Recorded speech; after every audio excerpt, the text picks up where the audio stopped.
Again to session 4 of our series, Reimagining Careers Education. I do think we need to rename it because there's people now reimagining everything in the world, and I feel like I'm on the bandwagon and we need to reimagine our sessions of reimagining.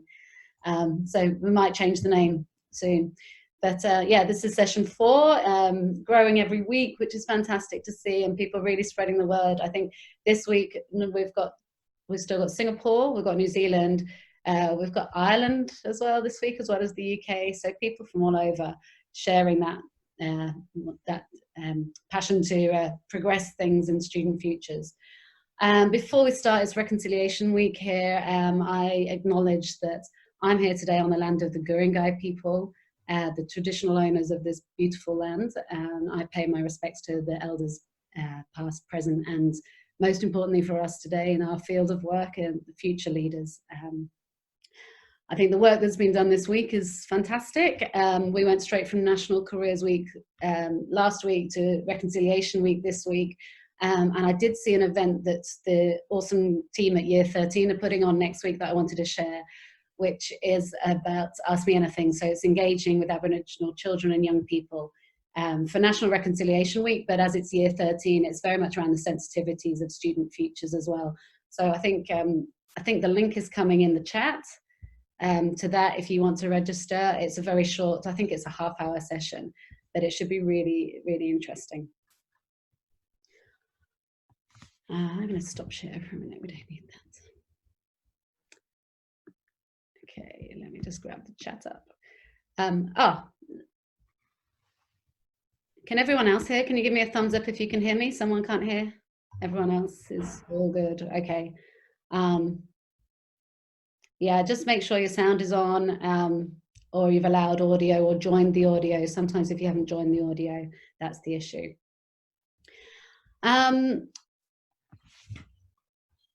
Yeah, absolutely. As I said, the group is growing really well. We lots of you filled in the Google Form survey after last week, and lots of the feedback was really positive, want more, keep them going. We wanted practical and tangible examples and resources, and a few people asked, you know, what have you got from Become that you can share? We're never going to share any resources in this session or in this format. I think it would absolutely destroy it. We want to hear really broad, diverse ideas. There is no one right answer to how we prepare young people to thrive in their future. In the email you get tomorrow, we will send you an invite for a completely separate session if you want to hear more about what we do. But for me personally, I'm absolutely loving these diverse stories and examples of initiatives from different states, sectors, postcode. And if anything, want to get broader and more diverse viewpoints. You know, there's that whole hidden part of we don't know what we don't know. You can probably tell us a lot of what we don't know. So if you do have stories to share or initiatives you'd like to hear more about, as always, please fire them through. There is a section at the end where we're going to take a poll about next week, because we've still got a few of those burning issues that came up of what's keeping us up at night from the first session, but we're going to let you decide which one we tackle next and who you'd like to hear from. I was on the Game Changers Global Gathering this morning, which a few of you might have been on, which was fantastic. And one thing that really stood out was that in these times of, you know, inevitable change, things are going to move forward, things are going to change for us one way or the other, whatever we do. But it's really important that the power of groups like this, and what they had was a collective of people that are keen for change and doing the right thing, but moving forward in one way. And what we can do is just to stay really open to ideas and new ideas and learnings from other people. So when it comes to new ideas, obviously our panel today includes Professor Jim Bright, as always. Oh, yeah. Professor of Career Development at ACU, journalist, radio appearance yesterday, which I missed and thought was today, and phoned Jim and said, "What are you doing going on the radio at 5:30? You're on a call." So I'm sure it was great, Jim. And Director of Evidence and Impact for us here at Become. And also Greg Miller, Principal Leader at St. Luke's Catholic College, Marsden Park.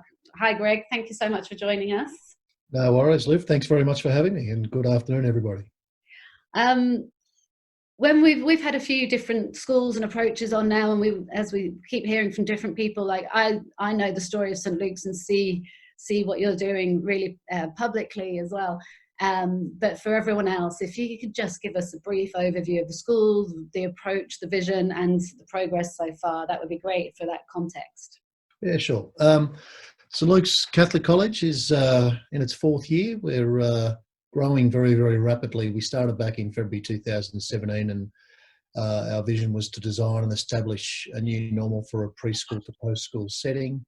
We're open from 6:30 in the morning to 6 p.m. of an evening. As teacher opens the gate, a different teacher closes the gate that afternoon, that evening. So we have learning-focused activities as part of an extended school day. As I said, we're preschool to post-school, so we have early learning setting on site. We're 5 services of early learning, primary, secondary, out-of-hours school care is actually within school time because our school time is 6:30 to 6. And starting next year, we have a high-needs school on site for 30 students with moderate intellectual disabilities. And so that's the 5 services. We started off with 86 students and 12 staff for K-6 in February of 2017.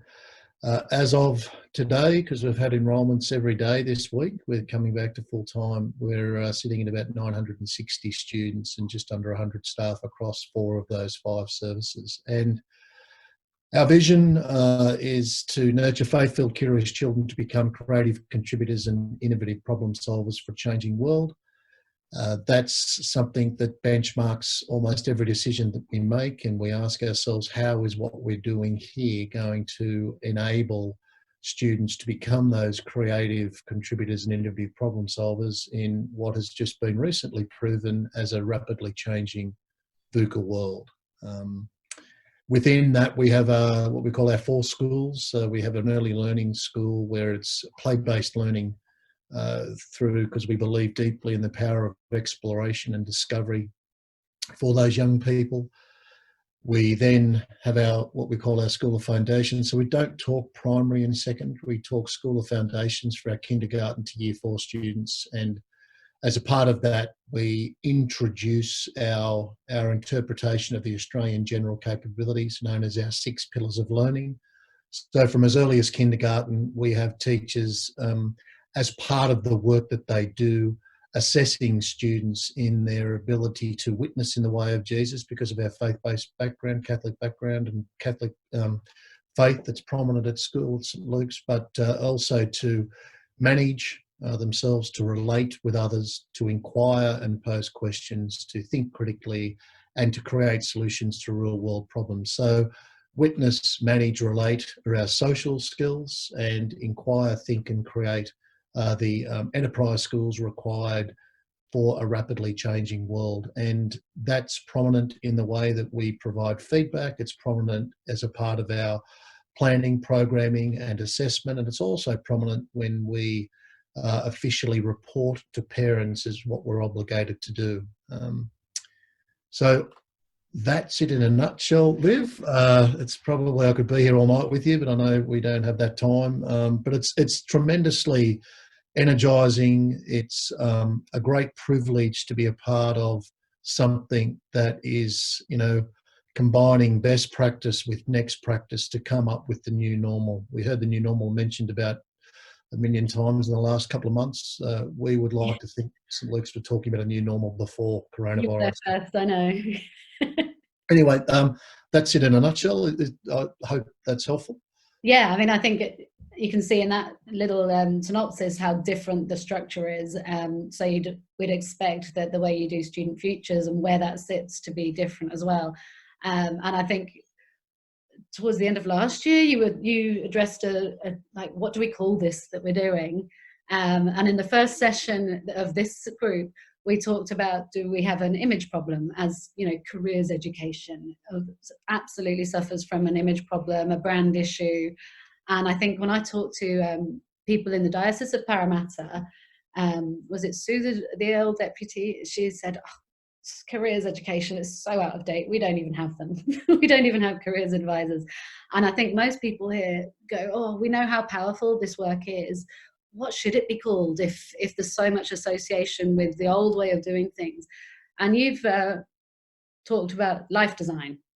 So this is a brand issue, came up really strongly for this group as one of the things that's keeping them up at night. How did you land on that?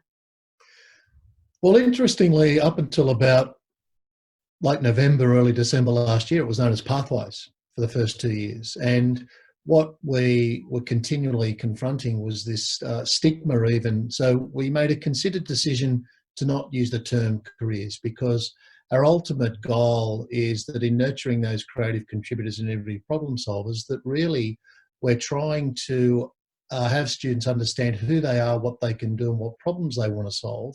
So essentially they can lead a lifestyle of contentment and fulfillment.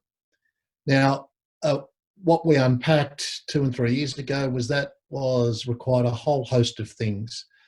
And we deliberately didn't call it careers. We came up with Pathways at the time. It actually evolved when we had some change of staffing right at the end of last year, and there was some discernment and quick conversations. And one morning, I'll still remember where we were, where we just coined the term life design. This is not about pathways. This is bigger than a pathways. It's bigger than careers. It's about me. And as one of our life coaching experts often refer, the subject of this course is me.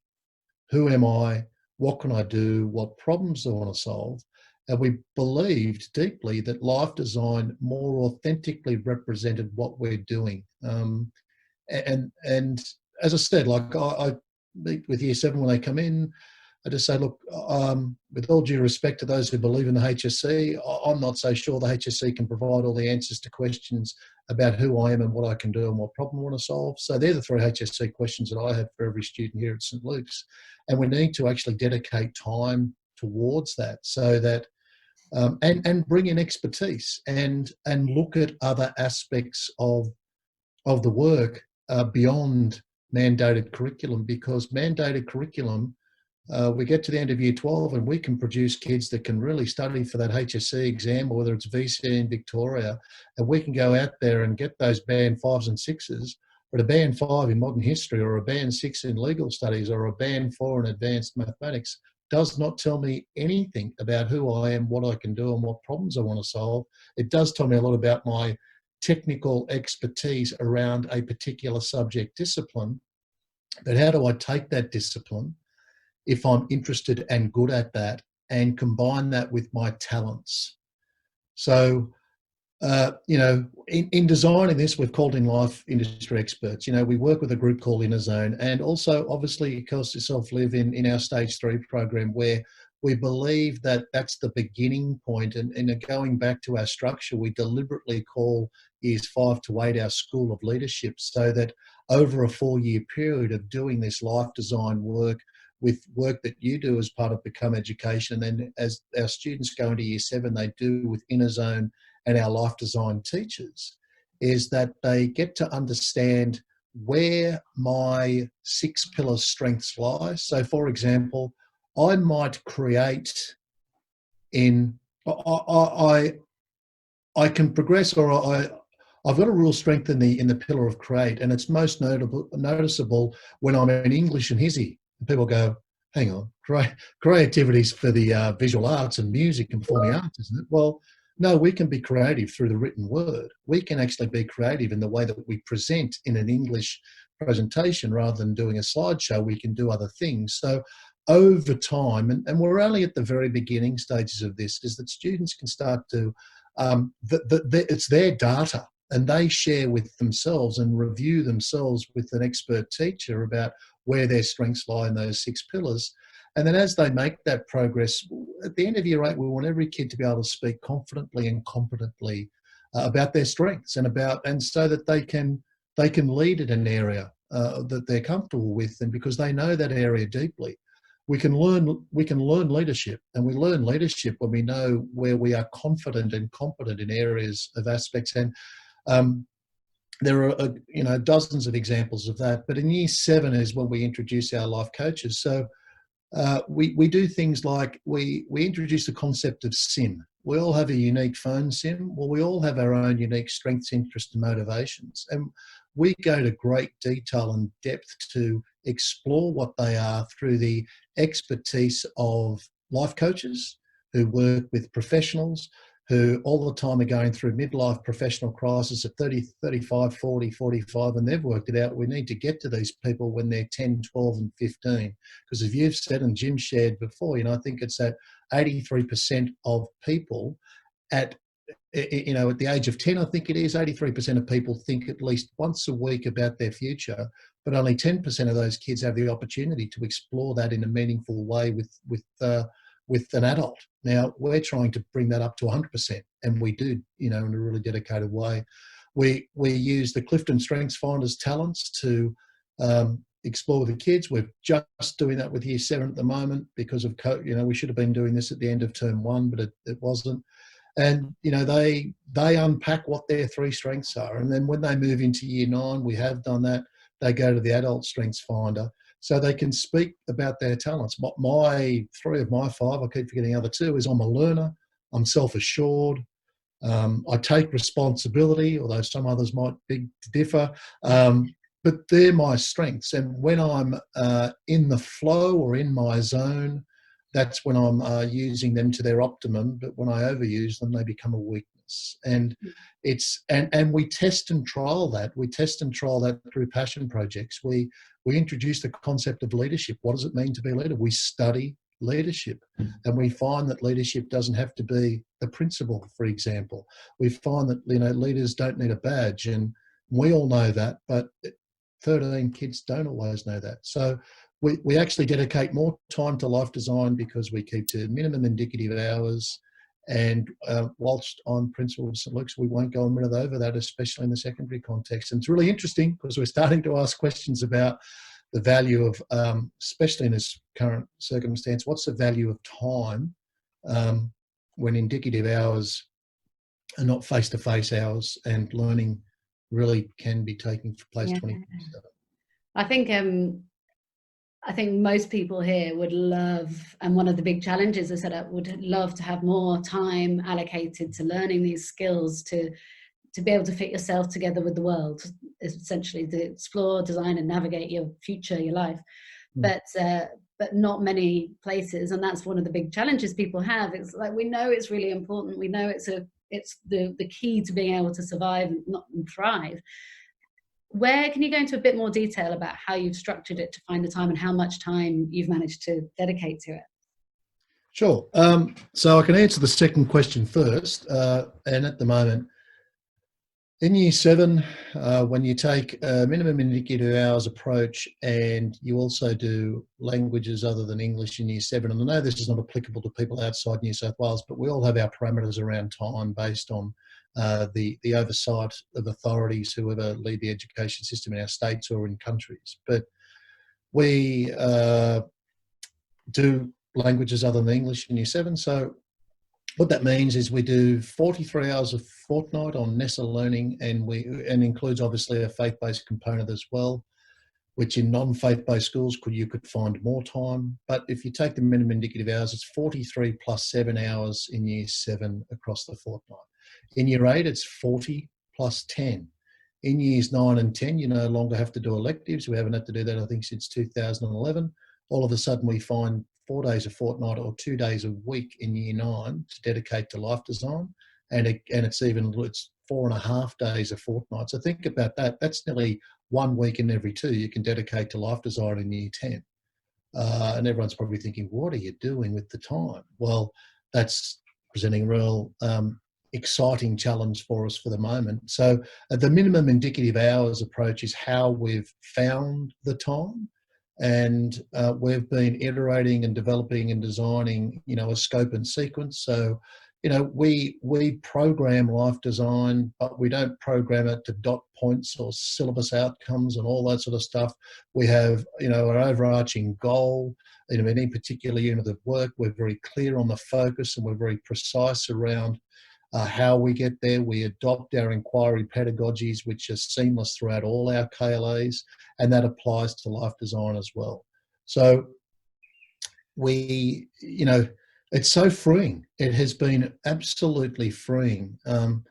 And only just this week, we had our first question, I won't say from which KLA, because you can probably guess, about having more time next year in their KLA because kids are just so passionate about it.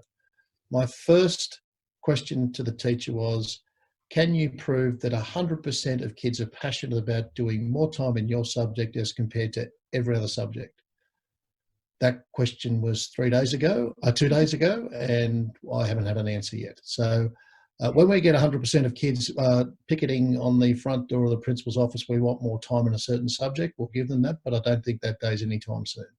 I know we've talked about this before, that, you know, in terms of, you know, project-based learning or design thinking or solving a big problem, there's no more kind of compelling problem to work on or wickeder problem to work on than yourself. And there's nothing more interesting to young people than talking about them and diving, you know, you see the popularity of the BuzzFeed quizzes. And if you go back to when I was growing up, those magazine quizzes, people want to delve into themselves.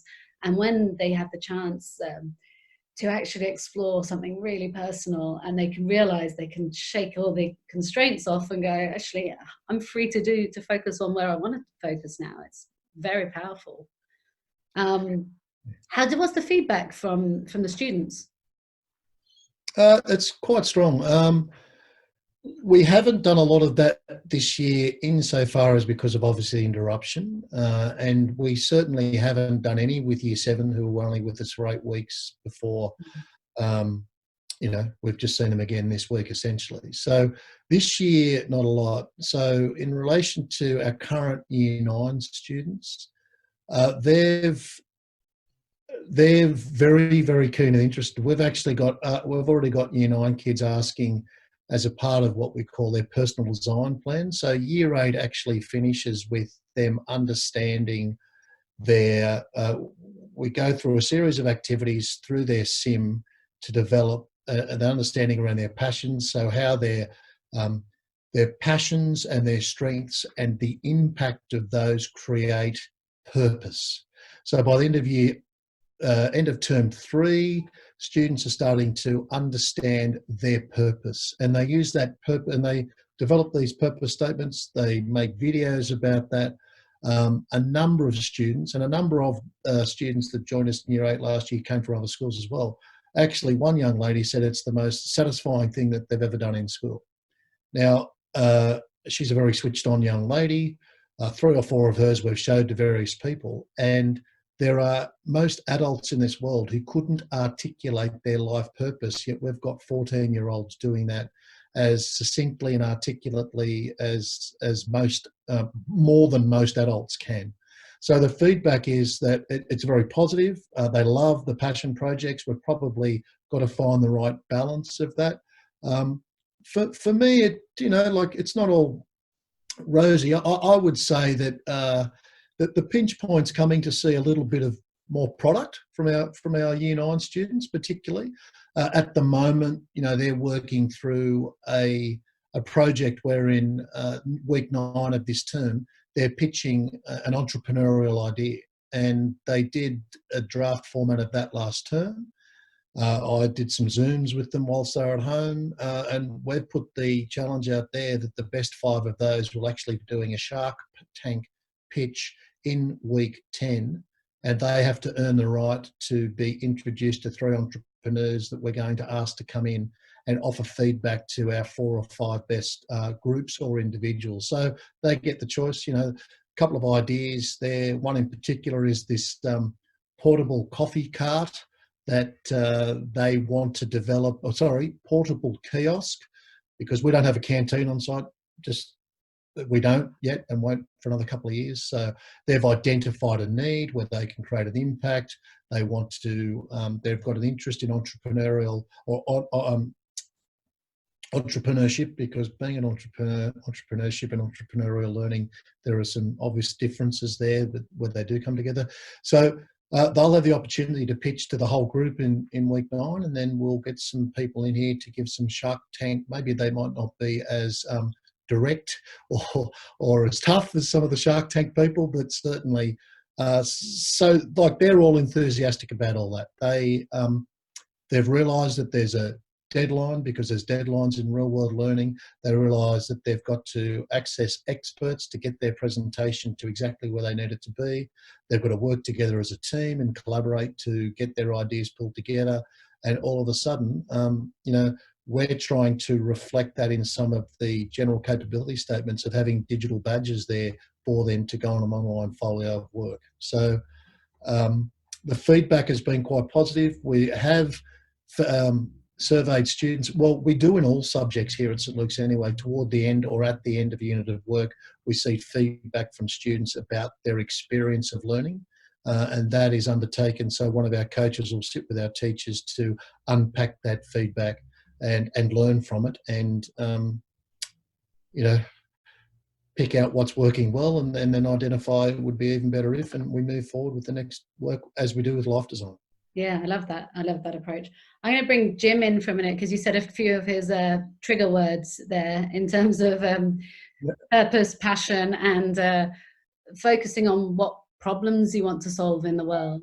And I think when you were talking about, you know, struggling with, some adults would struggle with some of the work and articulating their purpose and passion. I think Jim would certainly have a lot of background in that. Sure. Yeah, thank you. Greg, thank you for that. That's fascinating. It's wonderful, inspiring stuff that you are doing. And certainly Liv knows me well enough that my ears did prick up. I'll tell you what I think would be interesting for a lot of us to hear. These 14-year-olds with their purpose. Can you give us, I'd love you to have a slide of thing with examples. What do these purpose statements look like? How long are they? Is it like a pithy sort of meme type thing, or is it like an essay, or what are we looking at? And what are the sorts of things people are saying? Is there a lot of divergence in what they're saying, or do they tend to converge on similar kinds of themes? There is a spread. There is a spread because I think the number of different talents that the junior strengths find is the beginning point, and from that there's 10 different talents. When you go to the adult, it's 34. Mm-hmm. So for example, a young lady talks about, you know, when I'm a carer and working with older people, I can have a positive impact on their well-being. Okay. So then there'll be a couple of dry-out statements, and there'll be references to different projects that they may have done. One young lady last year in Year 7, by the end of Year 7, had put a proposal to us about using. Now she hadn't got to a purpose statement yet, but she understood her SIM quite articulately even in Year 7, and that then combined. Well, okay, when I know my purpose, how can I have an impact? The purpose has got to have impact, is what we say here at St Luke's. And that other statement I was talking about before, the impact was to develop a plan to connect with the local over 55s village, that ultimately we were starting to set up opportunities for them to come and read in the Kelk, for example. Now that resulted, the heat got put on the principal towards the end of last year to please be the first connection. Can you help us out here? So I just went down and visited them and had a really healthy conversation to resume that this year with that young lady. And again, as time would have it, things have been obliterated for the moment. So that would be one example. Another example, a young boy that stands out, and I can't remember the exact terminology because I'm not as sophisticated around the talents language as our life experts, but something along the lines of being entrepreneurial, was enterprising. So, and this is tapping into that project I was talking about before, is that my sense of self-worth comes from being entrepreneurial in thinking. And look, is he driven by profit? Yes. He wants to have some money in life. So that's his motivator. And he wants to test his ability to make money by probably leaning on the college to come up with some things to help support his project get off the ground. But he may have to rent that back or pay rent as a part of his business plan if he wants to go forward and start to make profit, because the school might also charge him a percentage of that. So the language is all about pulling together an understanding of when I'm in the flow, here are my talents. When I'm using my talents, I've identified this is whom I'm working with, or this is the difference or impact I'm making, and that will shape the purpose statement. Usually around that talents language and having an impact on. There's so much, I don't want to dominate too much, but there's a few follow-up things that occur to me immediately from that. The first one, we know from the research, which is not extensive, but from what is there, is that kids as young as, sometimes young as year 4, are expressing gender stereotypical career interests and so forth. And without putting you on the spot, the two examples you used were a female who's interested in caring and a male who's interested in entrepreneurialism. Now, I know it's unfair to pick on that, but it would be interesting to have a look to see whether you're getting those sorts of gender stereotypes. And that raises a question about, because you're using this language like about purpose, it's very, very, it's about me, it's personal, right? How much right do you feel you have to change somebody's purpose? In a sense, as educators, we all obviously feel we have some right, the temerity to poke around in people's lives and influence them, hopefully for the better.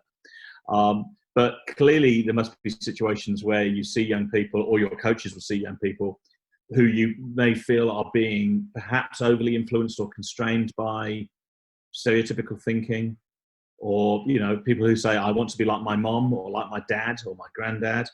I'm not saying there's anything wrong with that at all, but I suppose there is a view that part of what we want to be doing in career education is keeping people broad to possibility, and not necessarily narrowing down too many options too early. Sure. So I wonder how that challenge is addressed. A couple of things. To be quite honest, I can't recall ever hearing from a kid, a young person, boy or girl, or from a teacher quoting a young student that they want to be like their mum and dad. I'm not saying it hasn't been said, but I haven't heard it. Getting back to your stereotypical stuff, yes, there's a bit of that. I would say that young man that I was talking about before is a part of a group of 3, of which has a young lady, part of a group of 4 that has 2 ladies and 2 guys coming together on the project. But to be fair, he's the driver of that project.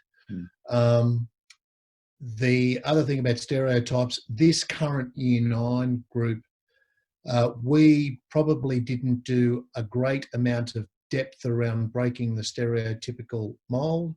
That is something we saw which was very obvious in stage 3 last year with the work that Liv and the stage 3 teachers. Very, very typical, and I don't think that's unusual anywhere. But in relation to what right do we have to change someone's purpose, well, I would say none. The expert coach helps students to ask the questions of themselves, of their own data in front of them, and their skill is helping that child or young adult unpack that. Now, when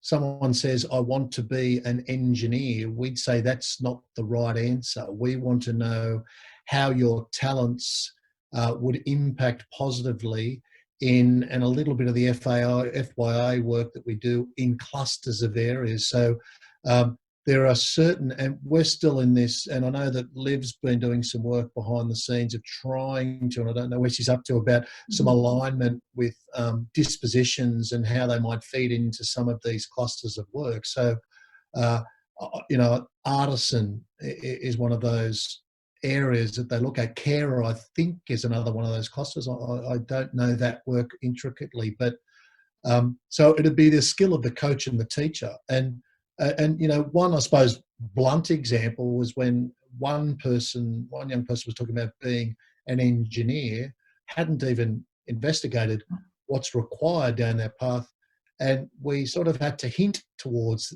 that person that you need to have some sort of talent or strength or capability in mathematics, and that wasn't quite there for that young person. So that's we were just opening up and broadening, as you said, to more options than just one. It's not about being an engineer. It's actually about what are my talents and what will my talents lend themselves to in this cluster space of future work, some of which we don't even know what those jobs are.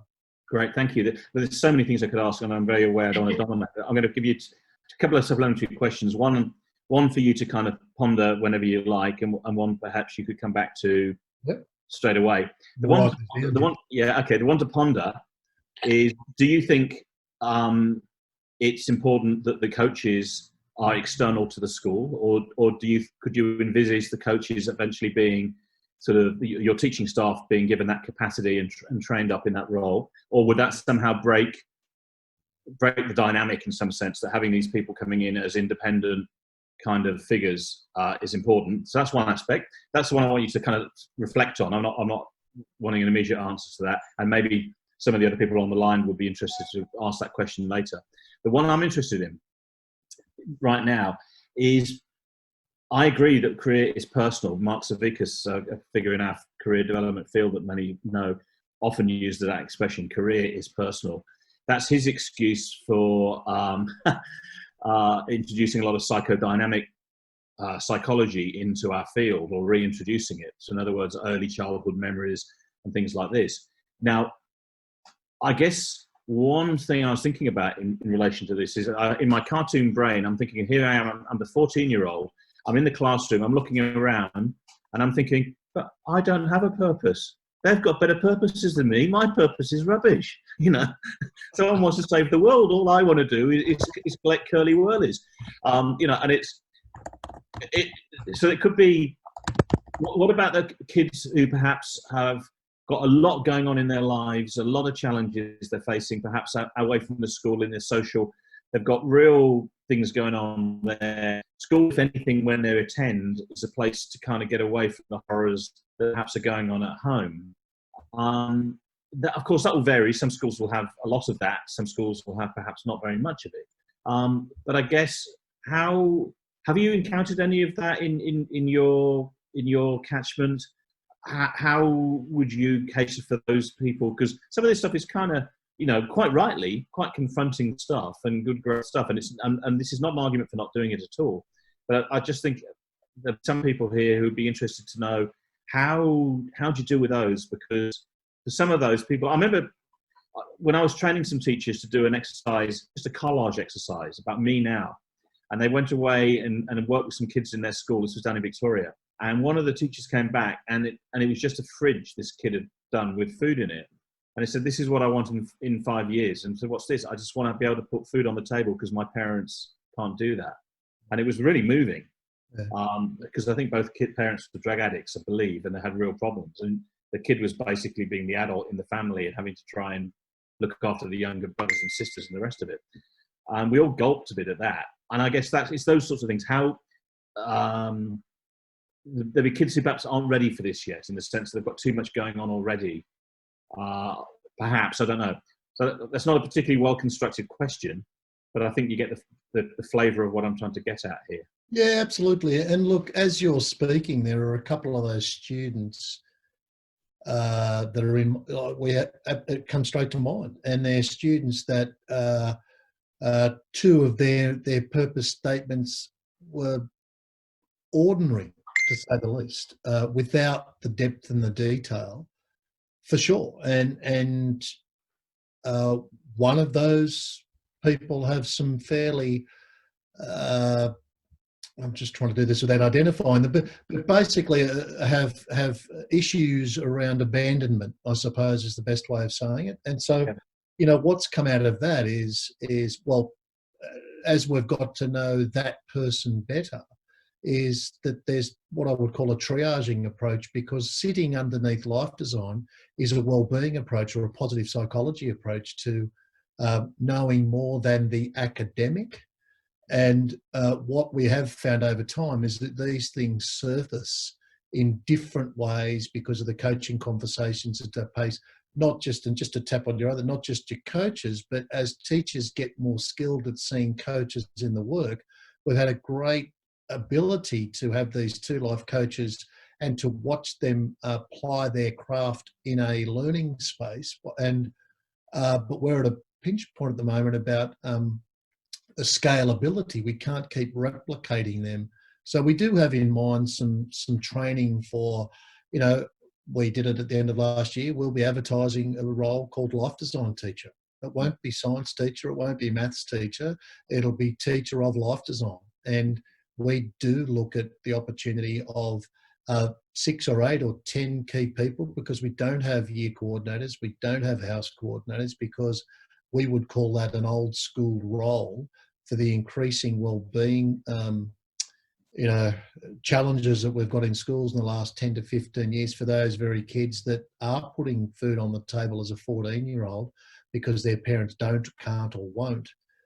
Those things weren't as obvious 15 plus years ago, and year coordinators are supposed to be balancing that sort of stuff. That's not the role. So we're looking at sort of replicating, not to the extent or the expertise of high level expertise of life coaches, but to have a coaching approach to life design, not a do it to them, but work with them using all sorts of things. And they're developing videos on purpose. They're developing videos on the 6 C's of leadership. They're developing videos on how to design, and just teacher videos of how to design a personal design plan with your life purpose statement as your overarching. But coming back to your original question, we're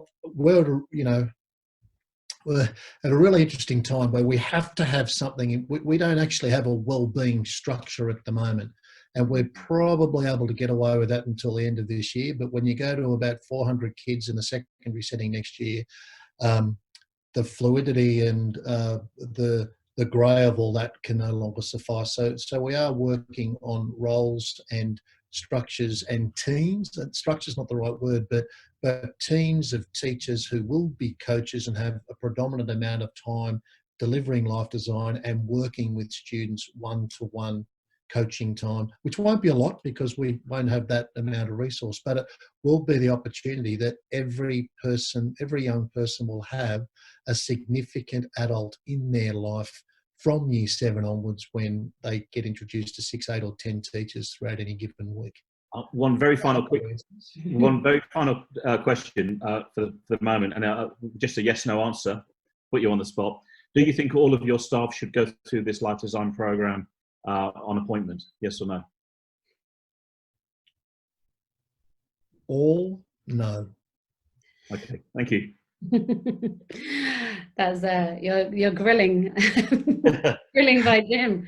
Now I think that's a really good. I was going to ask you about the scalability, but I think that most people would have seen the real diversity of the kids that are in survival mode. And, you know, it's really tempting to talk about, you know, the big problems you want to see in the world and purpose. And obviously you've got those life coaches that can recognize that and what level they're at and how big they need to be at the moment. I've opened it up to questions because I think there's a few. I've got one big question about, I know that a lot of people here would love to be able to convince their exec, like you'd be the dream principal and exec to pitch to, in terms of give me more time, resources, this is really important. What would you say in terms of impact? If you can put yourself in a different school, in a more traditional school where parents haven't gone, yes, we're open to this new approach and embracing it, what would you advise people in charge of these programs how to convince the exec to create space? What are the impacts and ROIs you kind of look at? Look, in one sense, Liv, we've become more and more ingrained and embedded of finding data that answers questions on what I call the easy measurables. And that's why we're falling this trap that NAPLAN and HSC are these gods that we bow down to. It's just got lost everything. So I suppose if people in traditional schools and you're trying to convince a principal or a leadership team that this is the way we go, I'd try and find out where their biases lie. I'd try and find out, you know, for example, many of them have children who have been through an education system to which it's worked to varying degrees. And if they're, you know, I've got 3 of my own, and they, you know, the oldest one, I wouldn't say hated school, but liked morning tea and lunchtime and everything after it. The middle one, sort of the, you know, the dream student, dream child who's you know, 95 plus ATAR and all that jazz. And then the younger one, well, she was probably a mix of both and probably had the greatest time of all three, you know. So, like, tell a story to your principal, tell a story to the leadership team with the compelling vision. There's so much research and so much evidence out there about how the world's going to change. And there's high level articulate papers that all of you would have read. You know, the most recent one, the Beyond the ATAR is one that stands out to me. If you go to any one of the World Economic Forums, although they're talking at a different language than edu speakers, I call it, there are some compelling papers there that would argue that. The best one locally is FYI, like FYO, Futures for Australians. Why, and my question would be simply this: how does a Band 6 prepare someone for a lifestyle of contentment and fulfillment? How does a 95 ATAR prepare someone for a lifestyle of contentment and fulfillment? And whether we're in a faith-based school where we talk about, you know, we're all made in the image and likeness of Christ, or whether we're in a non-denominational school where values are expressed quite explicitly, my challenge to any leader is to defend that based on your pursuit of more Band 6s.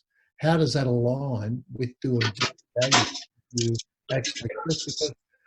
Because and you're not going to convince some principals in the first instance, there's no doubt about that, but it's called developing a disposition called perseverance, and another one called persistence, and just keep look, I can sense the tide turning. I think coronavirus has been a great opportunity for us to go and say, well, you know, what's the concept of attendance look like? Honestly, what does attendance look like anymore? What does the time anchored approach to learning look like anymore? And you know what, I'd be getting some parents to pick at them, because there are so many parents who are working in the real world who say to me, Greg, they've spent 4 years at university and they can't come out and complete what I would consider a first year approach to work. So I know I've talked around explicit, but you'd want to have your facts right. You know, you want to have your data right. You know, we're all data driven, don't we, really? But you'd want to have a compelling argument, but I'd tell the story of their child or their children and relate that to the needs of the kids that are before our classrooms, and how that could, there's a question: what's the best way to support families as the primary carers of their children to be prepared for this rapidly changing world? And we all know it's not, you know, 120 hours of stage 6 year 12 courses. It's just not. Yeah, I think the tide's turning as well. Absolutely. There's a question that didn't come through on the chat, but came through separately from Pat O'Reilly to you. Can you speak more about how life design will inform stage 6 as it approaches, as that cohort goes up? Really timely. I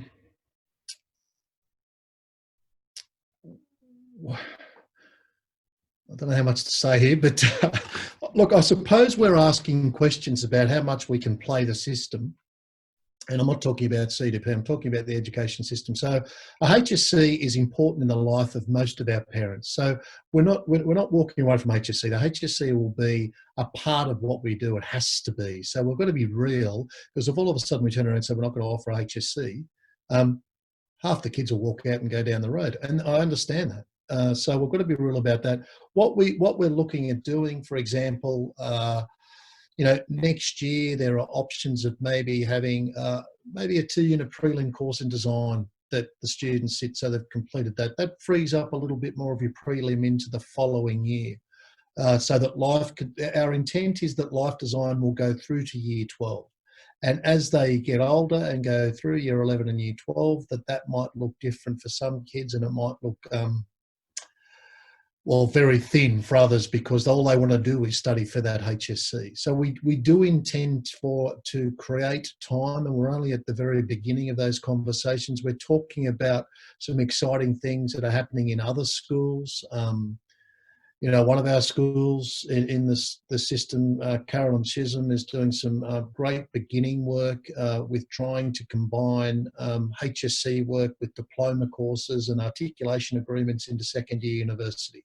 Now, like that, to me, that's exciting. It's not the only pathway, but it's a really exciting pathway if kids know that this is what they wanted to do post-school. And some don't know till they're 45 and others know when they're 10. And I suspect that those students at Carolyn Chisholm, have been, and I know that they've been working with coaches during year 10 to identify that this is an area I really want to pursue. So why wouldn't we look at that at St. Luke's? I know that St. Mark's, another one of our schools, make sure that there's, everyone has at least one vet a qualification by the end of year 10. Well, if that vet qualification can be sat for HSC in year 11, that frees up time in year 12. So that's working within the system. We also would see that life design in year 11 and 12 would be students about students accessing industry recognised micro-credentials.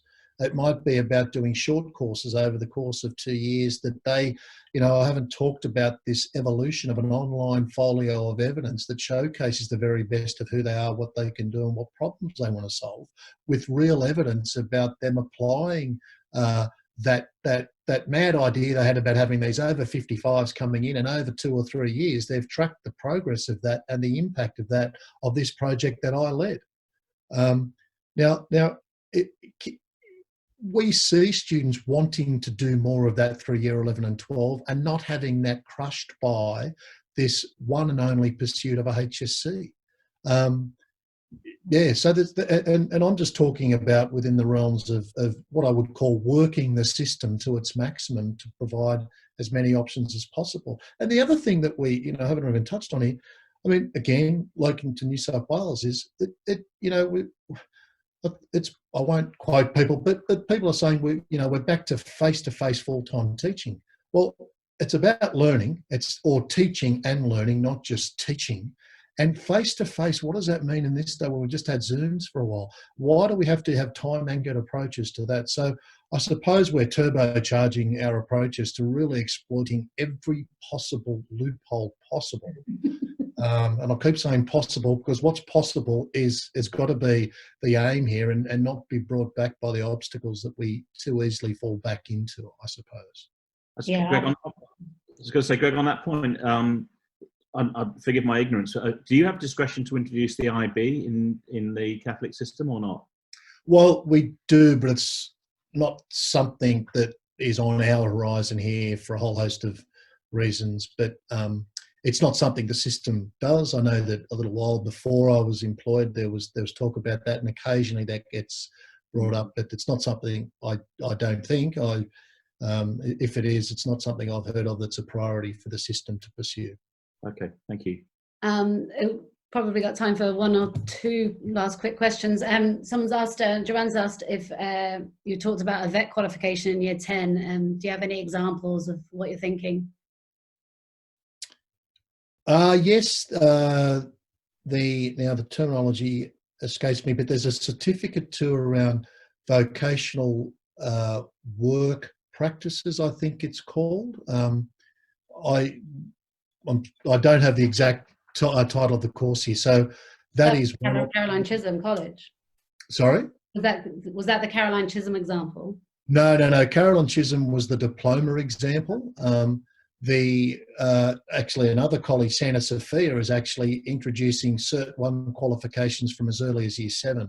And Mark DeVries, a principal there, has a very, I was only talking to Mark this morning about this, has an intricate approach where they're mapping KLA work, and as they're doing the work, it's mapped against Vet 1 competencies in vocational skills or workplace skills, not workplace skills, work practice skills. So that stuff can be done, and our system scope that out, and that's something that we're exploring, that we may introduce, maybe not for year 7, but for year 8. So there's a Cert 1 in year 8 and a Cert 2 as early as year 9.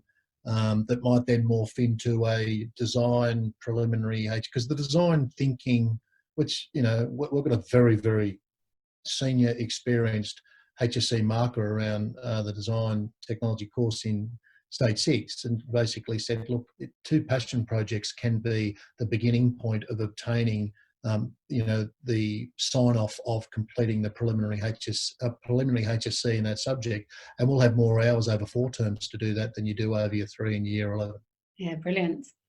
And one last question. Someone said, have you thought about introducing a compressed curriculum in stage 6? I think yeah. Or 1 or 2 subjects, yes.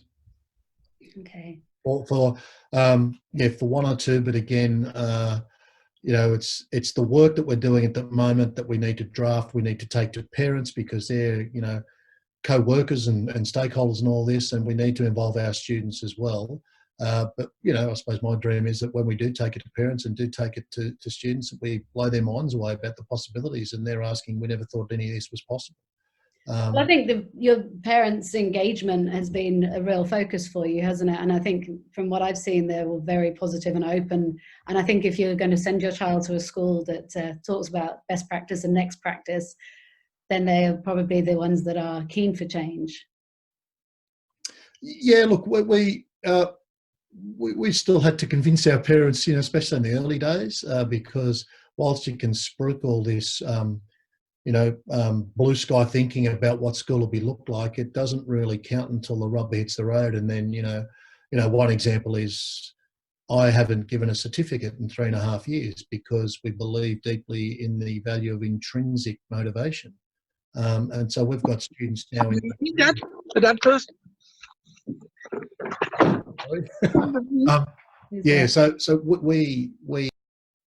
So that's just one example. So that's now accepted, but it wasn't for the first 18 months, 2 years, where parents are going, when's my child going to get a certificate? Yeah. Well, we would say that that's probably the opposite to well-being, because we're now building them out for false successes, and they usually get a certificate 3 weeks after it's occurred. So our immediate thing is to catch them doing good in the classroom. Now, parents don't see that continual verbal reinforcement. I get that, but it's not resolved by a certificate 3 weeks after the event, where the kid can't even relate why they've got the certificate. So my challenge to everyone is that I'm happy to go and give a certificate to any kid for anything above and beyond the expectation. But someone says, what about 100% attendance? Well, aren't we expected to attend every day? Yeah. So that's just one simple example. All right, there is one last question that's been asked twice, so I'll have to address it. And I think it's a simple one. What qualifications do the life coaches, the Inner Zone guys, have? Richard, who runs the company, has been, I'd say it's a mix of courses and I can't remember the exact qualification in that particular industry. His story's fascinating. I cannot remember his exact qualification. But they work in the field all the time. James, actually, who's a colleague of his, is an ex-teacher. His qualification's actually a degree in education, and also done some short courses. I don't know if James actually has a formal coaching qualification, but these guys are very, very slick in their work. And I know, Richard in particular does a lot of work with industry. He's engaged in events overseas, and he's extremely articulate in outlining purpose, passion, the link between SIM, the link between talents and SIM. He'd be one you should get on here, actually. Yeah, we will, actually. Yeah, he's great to chat to. And I think obviously they've all got the Gallup strengths coaching as well. Yeah. No, that's at a minimum, absolutely. Yeah. And they've been trained to interpret that. The V is another tool that they've had training with as well. We do introduce that, but probably don't rely on that as much as the Gallup strengths. Yeah, there's quite a lot of questions about that. So essentially, that is their business. They work with adults in outplacement and life coaching as the core, as well as having a strength in education and designing these programs. So yeah, I don't know exactly what the qualifications are, but we can come back and answer those for anyone who wants them. As per last week, for anyone that wants to hang around, there was like 30 people stayed for the after party, like 10 minutes last week. Whoever can stay can. I'm just going to share very quickly before we say thanks to Greg. Next week, the session is People's Choice. So we've gone back to the burning issues that were keeping everyone up at night from week 1. And I was chatting to Sam McFetridge about it, who was here in week 1 from Winona. And we said, actually, there's a few of these we haven't. So I'm going to launch, or Yvette, if you could launch the poll. There's 4 big ones that came up. And we'd like you to decide what we talk about next week. The only caveat is that if you want to talk about the importance of student voice as we move forward in designing our Student Futures programs, you must nominate someone who's done some research or has some data, because we don't have anything at the moment. So we'll let that run. And email address there, if you've got something to share or someone to suggest. Like I said at the beginning, we've collected the stories of brilliance that we know already, but there'll be so much that we don't know that we'd love to hear about. So if you have got something you want to share or someone that you want to suggest as a guest, please send that through. We're also in the chat just going to launch, as that poll is running, just going to quickly launch a quick survey that we'd love you to do, and the link to next week's session, so you can register even before we know what the topic's going to be. And there's a link to that Year 13 event next week as well. So grab those, copy those. Oh, Joanne, that looks interesting. I will come back to you on that. Maybe you can come and share it. All right. I knew it was going to be the brand issue that came up in the poll. All right. I'm going to leave it open until the end in case it shifts, because that's the trickiest one to solve. Greg, I'm not sure whether you've got a few minutes to hang around. Well, absolutely. If you're hanging around, the rules are you have to unmute when you want to chat and put your video on, and it goes all informal. We stop the recording and it's all casual. So thank you so much for sharing that, Greg, and thanks for being willing to take the grilling of Jim. That might be our new section if you're going to do that each week, Jim. I'll chat. Willing to take the grilling. Thanks to everybody. Look out for those links. We'll hopefully see you next week. Please fill in that Google form so we get feedback. Keep sharing the love and sharing the group, and we'll hopefully see you next week.